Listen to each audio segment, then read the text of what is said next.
Many animal hospitals check dogs and cats on a regular basis. But what if you own, let's say, a snake for a pet? Would you know where to bring them if they got sick? The American Animal Hospital in Neenah can help. Take a look. Well, you may think the American Animal Hospital in Neenah only helps out dogs or cats. That's not the case. We're in the exotics room this morning. I have Dr. Melissa Heenan here with me this morning. Dr. Heenan, who do you have here with you? This is Bolivar. He is my snake, actually.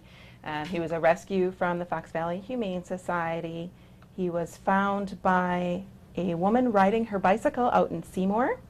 Someone had tied him up into a grocery sack and tossed him out into a field.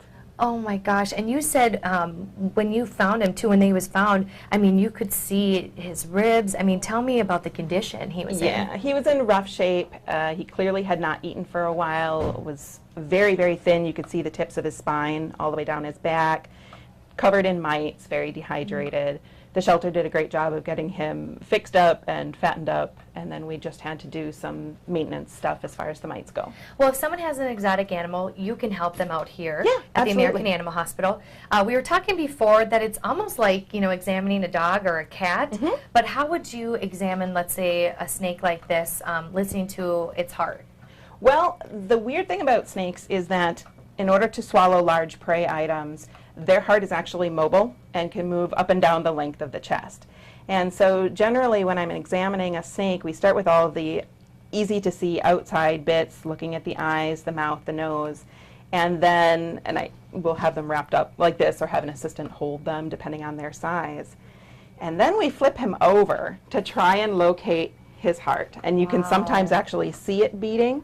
It could be anywhere from about here to about here. On him. And so essentially you watch for movement in the scales and then listen. I typically listen through a piece of damp paper towel That we have right here. And how does that help? It actually helps to muffle the sound of the stethoscope on the scales because the scales are harder. It's like listening through a fingernail or something like that. And so, we were talking about different exotic animals that you have. This is a chameleon over here. Tell me about this X-ray over here. That's a veiled chameleon. This particular chameleon came in pretty sickly. Those bones aren't showing up nearly as white as they should be. That's not a problem with the X-ray. That's actually a problem with the chameleon. He had metabolic bone disease, was not receiving enough calcium and vitamin D. Unbelievable. Thank you for letting us in the exotics room. It's been a pleasure. Thank you so much. Thanks for coming. You know, it was really great stopping by there. And if you want any information, we have it all on our website, fx11online.com. You can click on Good Day Wisconsin if you have an exotic pet like that you need looking at. So it's pretty cool.